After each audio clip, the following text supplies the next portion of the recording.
Hi everybody, I hope you are doing good.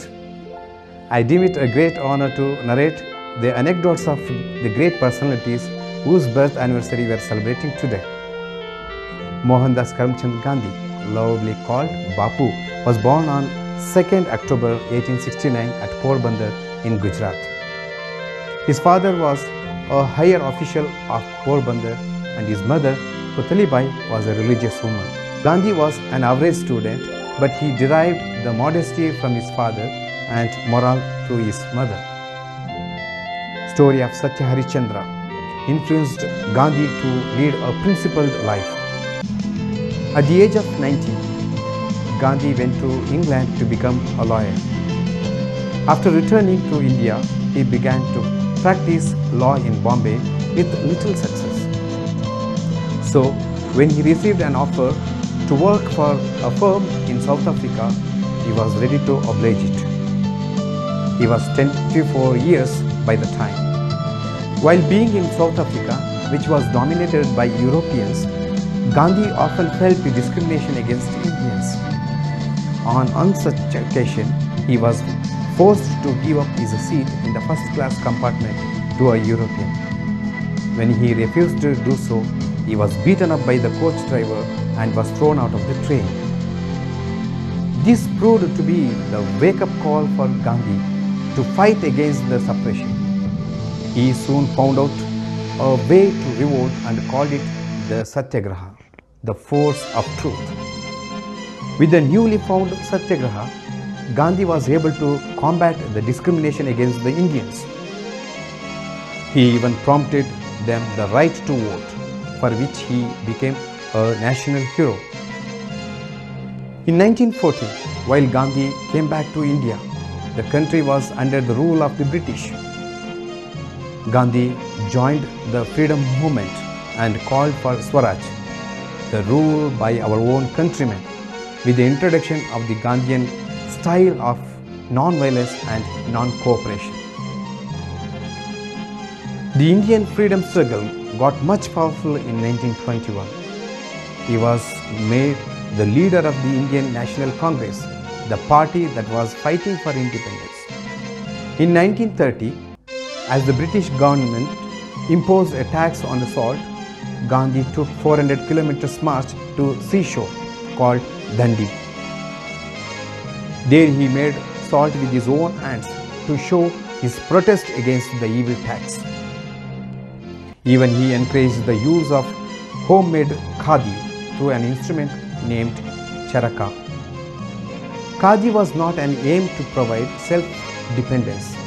It was indeed an act of rebellion against the foreign-made clothes. Gandhi not just influenced the people to be powerful and independent, he showed them the way a leader should be: calm, simple and humble. Gandhi was always against the social evils such as untouchability and caste system. With such qualities, he was rightly called as Mahatma, the great soul. Whenever his ways of non-violence had not yielded expected results, Gandhiji resorted to the hunger strike, placing his own life in danger for the cause. As the Second World War broke out in 1939, Gandhi thought it to be the right time to force Britishers to quit. He invoked a movement in 1942 called the Quit India Movement. By the year 1947, the British government had enough trouble to seek in England. So they did leave India, but only after dividing it into two countries, India and Pakistan. Though Gandhi was happy for independence, he was shattered by the partition. The partition of India was not a peaceful process. It led to violent communal clashes. Gandhi repeatedly went to the hunger strikes to restore peace between the countries. On one such occasion, in 1948, as Gandhi completed a 2-day hunger strike in New Delhi, he was shot dead. Though Gandhi is no more to lead the nation, his principles and character have always shown the best way for the leaders to follow. Gandhiji was rightly thought to be the man of the millennium. Now I would like to narrate one of the anecdotes of Shastriji. This anecdote narrates an incident when Shastriji wept upon meeting a wounded Indian army officer. Confined to his hospital bed, the soldier was regretful that he was unable to greet his Prime Minister properly. The soldier said, "I don't have tears in my eyes because my death is near. But despite being a major, I am not able to stand up and salute my Prime Minister."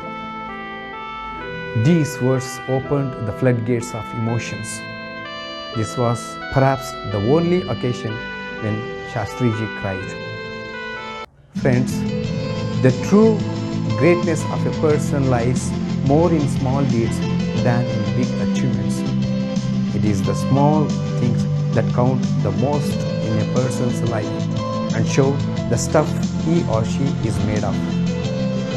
So Gandhiji's and Shastriji's lives and teachings substantiate the true reflections of simplicity and humanity. Thank you.